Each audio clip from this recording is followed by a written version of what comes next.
I've lost my belly fat 5 times and regained it and then got lean year round. In 2015, it was the first time I got to 12%, not quite single digit. 2017 was the first time I got into single digit body fat. 2019, the first year I decided to step on stage, I placed 4th in my first show and I became a champion in the second show. In 2021, I was in the best shape of my life, but I didn't even place. 2024, I finally became a professional natural bodybuilder and I managed to stay lean year round. These rules are the difference between me regaining my belly fat and staying lean year round. This is the no BS advice to lose your belly fat in 1 week. Number 1, you have to choose between one of 2 things: the pain of regret or the pain of discipline. Either way, losing your belly fat is going to require pain and nobody gives it to you straight, and I'm going to do it. Discipline is required for you to be able to change the person you are right now.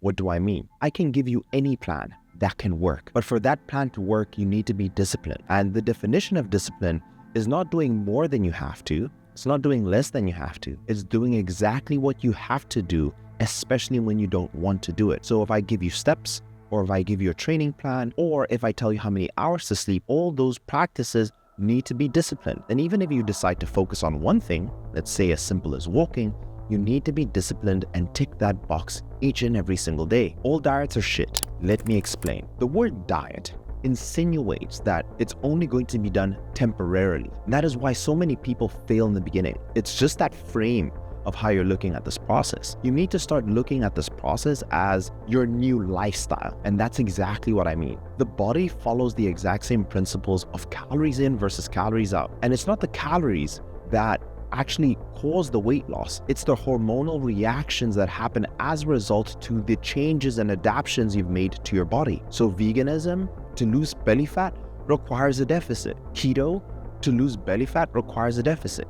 So they all function. So what's really important is what lifestyle can you actually stick to? And myself, I find it being easier to follow a plan that's more balanced. And that's why I say diets are shit, because they have this insinuation that you're only going to do it for a limited time. But when you change the lens and you ask yourself, with every action you take, can I do this for the rest of my life? And if you can answer yes, then this becomes a lifestyle. The formula to lose belly fat and build muscle is this. It's a high protein diet, 30 to 50 grams of protein per meal, multiplied by caloric deficit plus weightlifting. All nutrition plans follow these same principles, and you need that formula to be executed each and every single day for you to lose that belly fat. And if you're not losing belly fat, it's because you're not following that formula. You might be missing one of those components and you won't see results. Example, if you remove the weightlifting from that formula, it's very likely that you're actually losing muscle mass and not fat. And this is why a lot of people find themselves being skinny fat. If you remove the high protein aspect of that formula, again, very likely that you're losing muscle tissue and not fat and leaving you in that same position. You may see the scale weight go down, but you're not following the plan, and therefore it's important that you follow that structure. So with every plan, we need to have, the general one is 1 gram of protein per pound of body weight. The second important factor is that I'm in a caloric deficit. And a caloric deficit is so important because your body needs to compensate for this lack of energy. So make sure every meal is 30 to 50 grams of protein. Look at your plate and ask, do I have 30 to 50 grams of protein in here? Which weightlifting program you do is not the biggest factor, but as long as you're following these basic principles of targeting every muscle group twice per week, training with improving your weights on a week-to-week basis, you're going to be good. Follow that formula. The simplest exercise to lose belly fat is walking. It is by far one of the most powerful tools in my arsenal whenever I've gone through a transformation. Let me explain. I have done running, I've done Tabata, I've done battle ropes, I've done Stairmaster, I've done every single piece of cardio tool that you can imagine. But walking is by far the most effective, and I'll tell you why. Because I will always beat another man when it comes to the game of consistency. If I had to bet a person who wants to run for 365 days versus walking, I'm gonna bet that the person walking can do it because it's easy and sustainable, and I'm gonna win that marathon. So the simplest thing I highly recommend for most is have a look at your Samsung Health or your health app on the iPhone and look at how many steps you're doing. You would have really had a consistency of actually tracking how much activity you're doing. And to establish a deficit, let's say you're doing 5,000, I can then make a clear decision, a logical decision to move you to 7,000. And I know that you'll be burning more calories, consequently creating a caloric deficit. And it is the easiest lever we can pull so that you can finally get the results you want. These are the 5 healthy foods that you should stop eating to lose belly fat. Let me explain. Number 1 is going to be the most controversial because I still recommend it to my clients right now, and that is protein bars. Protein bars in 2024 have become as good as Snickers bars, Mars bars, or any of your favorite chocolate bar. And the problem with protein bars is that it's a gateway drug. Although it has more protein in there and it's the better of lesser evils, problem is it's so hard to just stick to one. So I highly recommend that if you are going to have protein bars, it's Quest Heroes. Those bars are amazing, but don't buy a whole box and just buy one and don't keep them stocked, because very likely you'll eat more and it will take you out of caloric deficit and likely continue to increasing your belly fat versus decreasing. Number 2 is peanut butter.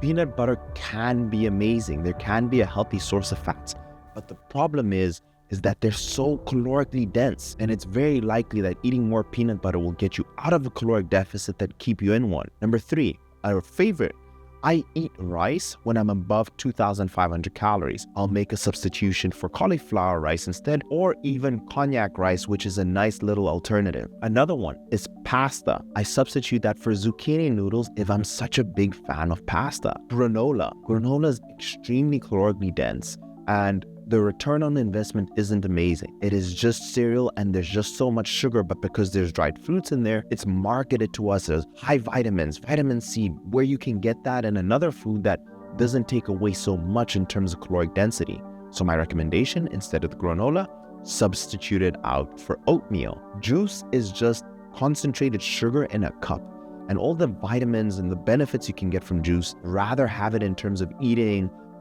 apple or eating an orange instead of drinking it, because sugar is readily available. It will spike your blood sugar, consequently spiking your insulin, and therefore it can keep you out of caloric deficit. And that's another thing. We don't want to be drinking liquid calories. Number 6, get a coach.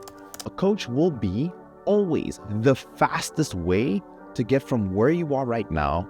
Let's say you're at 30% body fat to single digit. I wish I got a coach much sooner. Why? I would have saved my metabolism, because very likely you'll cut your calories too much. I would have saved myself all the pain of all the cardio I did, which more cardio will likely result in more injuries. It would have been so much cheaper for me to get a coach in the first place to get to my final destination versus me trying to figure it out. If you're looking for the quickest path, it's always finding a coach, because what you're essentially buying is all their pain and their past mistakes, and that is so much more valuable. You can keep your testosterone higher, you can keep your estrogen if you're a lady higher.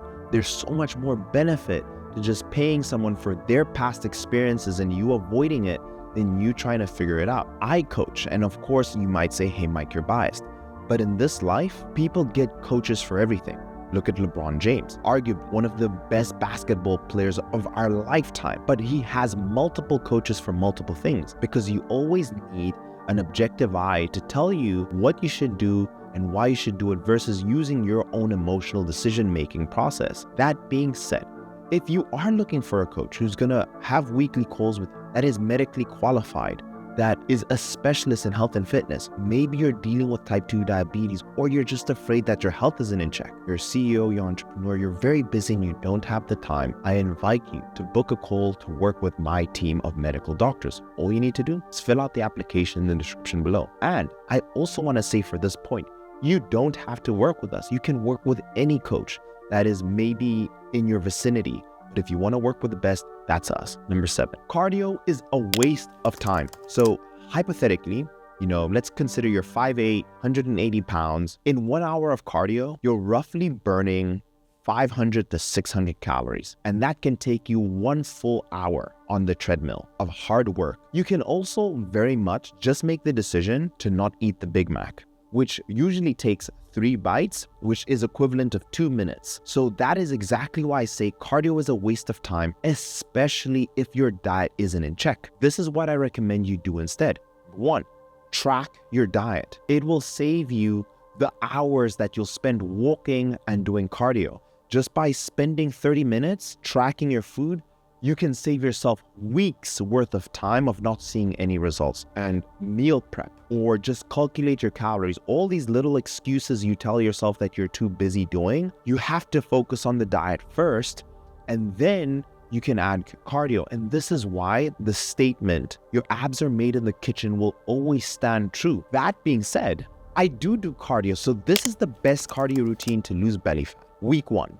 No cardio, no formal cardio, and I want you to make this discernment. There is formal cardio, and then there's informal cardio, and that is just walking. So in week 1, I always recommend start at 8,000 steps. Let's say you're doing 8,000, then you can say, okay, from this week onwards, to lose more belly fat, I'm gonna go to 10,000, right? Just establish that baseline, but don't use a machine. And then week 2, let's say you lost 2 pounds, don't add more. You're doing good. You're losing like about 1% of your weight per week. And let's say your weight loss is slowing down, then you can say, okay, I'm going from 10,000 to 11,000. When you're maxed out at how much steps you can do because of time, to accelerate it even more, to just add more fuel to the fire, you then can add formal cardio, because when you're walking, your heart rate is at 80 beats per minute.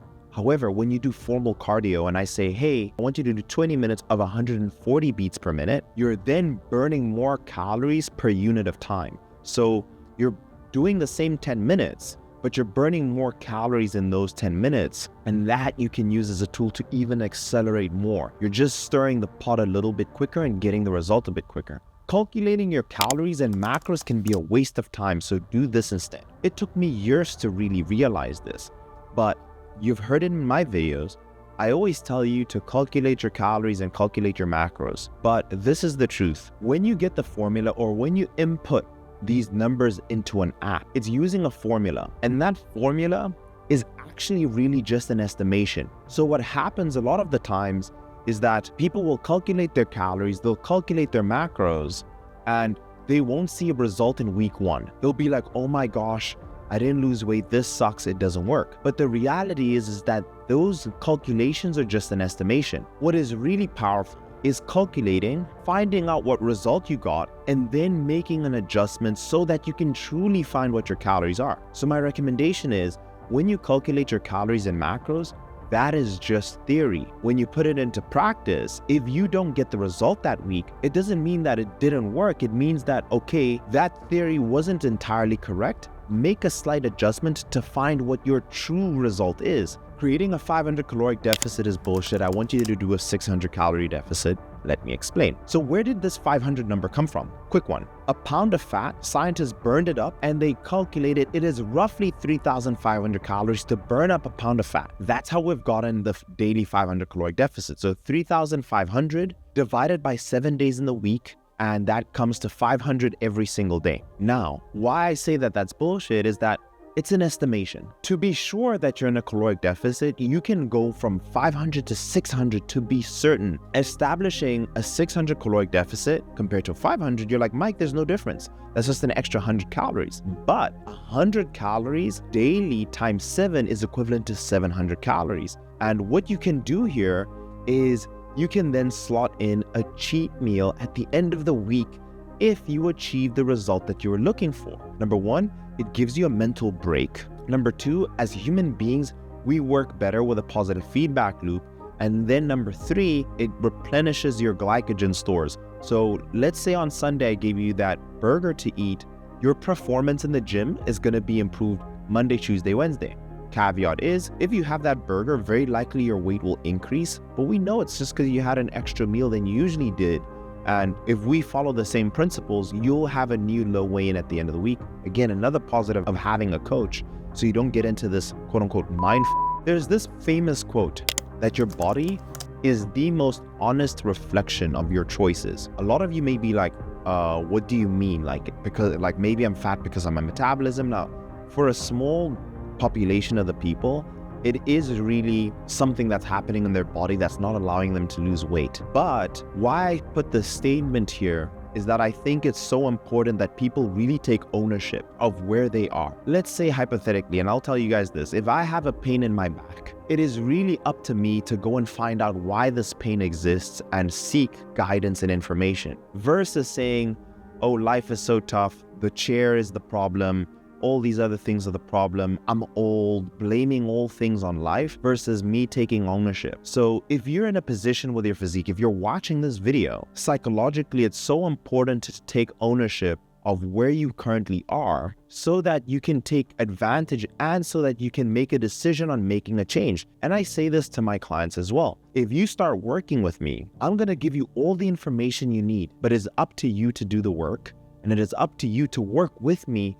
to find out a solution to your problem. And when you change that mindset about your belly fat, you're gonna know that your belly fat is gonna disappear because you're actively trying to find solutions. These are the only 3 supplements that you need to lose belly fat. Everything else is bullshit. Now, before I continue, supplements means just that. It's there to supplement everything else you're doing. It is not supposed to be the end-all be-all, but it's there to assist you in your journey and also assist you in what's lacking. But most supplements out there that people are taking are usually just BS.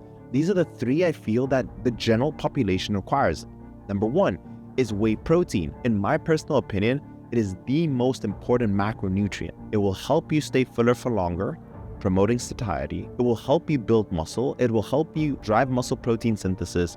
And it's just a widely accepted supplement to use in any sport, in any scenario. Number 2 is creatine. Creatine is the most researched supplement in the world. What creatine does is that it provides your body with more building blocks to create a higher output in terms of performance. But creatine will equal a higher power output in terms of your exercise. Even if you're running, you'll be able to run quicker with more creatine, right? Just by a mechanism of action, that it's so beneficial. And then last but not least is caffeine. Caffeine is amazing for losing belly fat. And why I have it in the list is that every time I've gone through a transformation, caffeine played a role. Why? Caffeine has a multitude of effects. Number 1, it keeps you alert. When you're consuming more than 300 milligrams of caffeine, research has shown that caffeine will improve your endurance and your overall performance output. Some research has also shown that caffeine has a lipolytic effect. It has the ability to break down free fatty acids, aka fat. Caffeine can also help establish a caloric deficit by inducing this level of fullness. In terms of caffeine, what you do need to be careful with, it can impact your sleep. The last time you consume caffeine is at least 10 hours before bed. Caffeine also comes with a caveat that it has what's called an insurmountable tolerance. If you start drinking coffee on day 1, it's going to be the highest effect that you'll have. After a month, the effect you had on day 1 versus month 1 is going to be wildly different, and people start compensating by having 2 cups to have the same effect that they had on day 1. So it is important that you manage the quantity and the milligrams that you're taking of caffeine. So always watch for caffeine, but those are my top 3 supplements. Everything else is nonsense. Number 13. When you turn about 30 years old, for both men and women, research has shown that you're not growing anymore, right? You're actually going into a state of degradation. But that might sound very depressing. The point I want to make is at 30 years old, what I've seen with a lot of my clients from my own experience is that your testosterone isn't as high as it was compared to your 20s. And for women, your hormonal levels may start fluctuating a little bit more, which will result in a bit of difficulty in terms of losing belly fat. Now, this doesn't mean that, oh, the world's against you and everything's not working. It's just important to make a note that, hey, at 30 things change. And it's important to identify what's changed and just focus on those things. Example, I could do the 2 hours of cardio when I was in medical school. I can't do it anymore. So I find an alternative instead. I now know that my testosterone isn't as high as it was in my first year of medical school. So I make sure that I do all things required to be able to have a higher level of testosterone. So knowing that as a man, your testosterone might be decreasing, or as a woman, you could start experiencing perimenopausal symptoms, having this information can allow you to identify what's missing and how you can make sure that those things are optimized. Your body changes usually at that 30 for men and women. Just make sure that the insides are working well, and if they're not, find out why. Number 14 is what I call progressive fasting. I am definitely coining that term. I've always utilized fasting to be able to lose my belly fat. Every single one of the 5 transformations involved fasting. Now, before I even talk about belly fat, when I started fasting, I was able to study more. I didn't have any brain fog. I was actually very clear. Fasting has shown that it improves cardiovascular risk and decreases that completely. And that's just the sliver of it. Now, in the sense of losing belly fat, when I say progressive fasting, I highly recommend you first start with 12 hours of eating and then 12 hours of fasting, right? Which is just how everyone goes. You can have breakfast, lunch, and dinner. And then in week 2 or 3, whenever you decide, increase your fasting level from 12-12 to 14-10. After you've done the 14-10, then I want you to progress on the 3rd week, for example, to 16-8. Now, some of the side effects of fasting is usually your body will produce 3 spikes of ghrelin, which is the hunger hormone. And I'm showing you a chart here. Usually you'll see that at 8 a.m., 12 p.m., and 8 p.m., right? Those are the usual times people have breakfast, lunch, and dinner. So when you start fasting, your body's going to give you an impulse of ghrelin. And in the first 3 days, you'll get that morning impulse and you'll feel hungry. After the 4th or 5th day, you won't feel hungry anymore because you haven't given a consequent response. When I go from about 2,500 calories to 2,000 or even 2,300, I will then go to 18-6. I'll only eat in a 6-hour window period. When I go under 2,000 calories, then I'll go to 20 hours of fasting and eating in a 4-hour window period. This allows me to eat like a king. This allows me to manage my hunger better because my body can expect when the feeding is. Some of you who's watching this, you'll be like, hey, Mike, I'm going to just cut it. I want to lose all my belly fat in a week. So I'm just going to do 20 hours and 4 hours of fasting. The chances that you feel a much stronger hunger pain, a much stronger ghrelin spike is so much higher. But if you want to decrease that side effect, do it progressively. 15. Cheat weekly. With the cheat meal, what I see a lot of people do is they love being on the all white or all black side. People struggle to find a gray area. So when I say cheat weekly, I mean work so that you can be able to cheat weekly in your diet by having a planned refeed meal for all the reasons I mentioned before. Number 1, if you're doing a weekly cheat meal, it'll create a positive feedback loop. You'll be saying to yourself, Mike, if you follow the diet really well, Monday to Sunday, on Sunday you can have a burger, right? You can have a meal, not a cheat day, a cheat meal.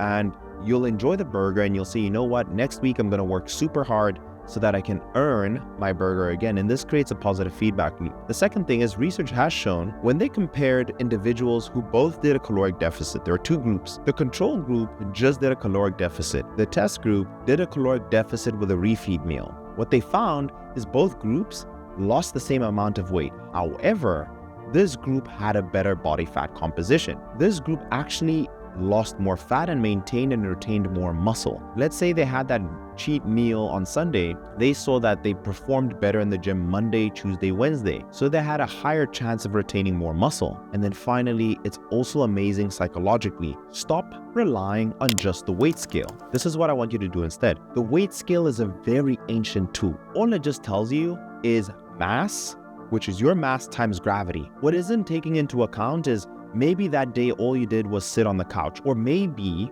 that day it was raining and it wasn't as hot as it usually is, so you're sweating a little less. Maybe you ate all your meals very late in the evening and you woke up and you had a higher weigh-in. What I see so much is that people rely so much on the weight scale and it affects how they feel. The weight scale is a compass that just tells you where north is, right? And that's where you want to go, north, right? In terms of getting to your result. But when you use a weight scale, you take photos every week and you use a tape measurement, and using all those 3 factors together, if you can, a DEXA scan, all these other tools can allow you to make a more informed decision about if your results are working or not. What happens so much is that the weight scale throws so many people off in terms of their ability to get a result. So forget the weight scale, use a combination of all these other metrics to make good decisions. What is the best training to lose belly fat?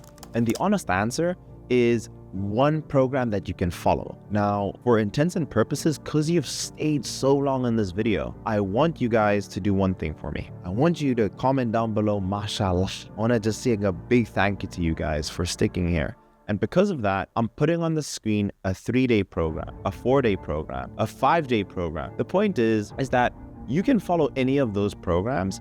As long as you're consistent with it, for the general population, you will see great results. And if you follow the diet with the training plan, caloric deficit, and a high protein diet, you will lose your belly fat. I want you to think of your daily caloric allotment as your bank account. Let me explain. Let's hypothetically say you started with a coach and they gave you 2,800 calories. That's a lot of money. That's how I want you to look at it. And it's okay to go and shop at Louis Vuitton and shop at Gucci if that's what you enjoy, right? So you can probably get away with having a McDonald's burger or having a pizza in the diet, whatever it is that you desire. However, as you start decreasing your calories to create a deeper deficit, you have less money in the bank account. And then you need to start saying, you know what? Instead of just buying this one Louis Vuitton shirt, maybe I can go to Zara and buy like 5, right? That's equal, same quality, good quality, and I feel happy. I'll still look good. Maybe the brand's different. And the same thing happens with establishing a caloric deficit. So what I end up doing is you can find a healthier homemade pizza that you can make at home. You can make a homemade burger with a better and leaner patty. What I always recommend people do, hey, instead of the pasta, switch it for zucchini noodles. Instead of potatoes, switch it for butternut or pumpkin.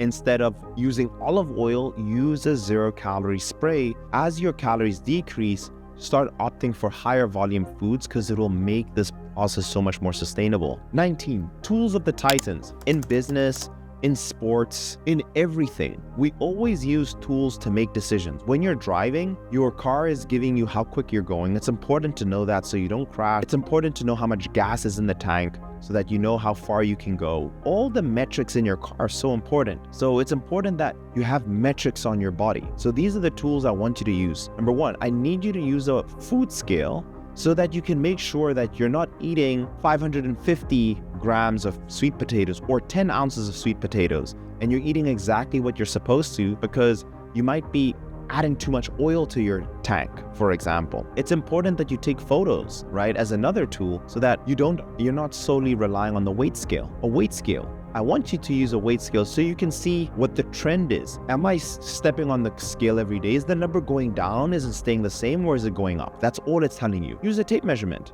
This tool will show you if you're potentially going through body recomposition. Something that we're doing at Sculpt by Science now is we do a DEXA scan for all our clients when they start, when they end. And what this shows us is a lot of the times our clients might see the same weight, but they're down 20% in terms of visceral fat, the fat surrounding their organs. They're down in 10% around their belly, and they're up 20% in terms of muscle mass. So the more tools you have, the better decision making you can make, the more accurate it will be. Sleep is king. Why? It's harder to follow a diet when you're not sleeping. If you're not sleeping the 7, 8, 9 hours that's required, you can crash your testosterone by 30%, which is equivalent to 30 years of aging. You always feel better sleeping more. And for those who are like, oh no, I feel bad sleeping more, there's probably something that you're not doing. You're probably taking naps or the quality of your sleep is not bad. So we do want to focus on the time of sleep, but we also want to focus on the quality. How much time are you spending in slow wave sleep? How much time are you spending in REM sleep? And I'll leave the video there. I hope you got some value from this. And these are a sliver of all the things that we focus on at Sculpt by Science. So if you want a group of professionals to take care of all of these factors for you, we'll do it. I could have totally made these 40 rules, but I just decided 20 that came to the top of my mind. And if you follow these 20, you'll lose your belly fat.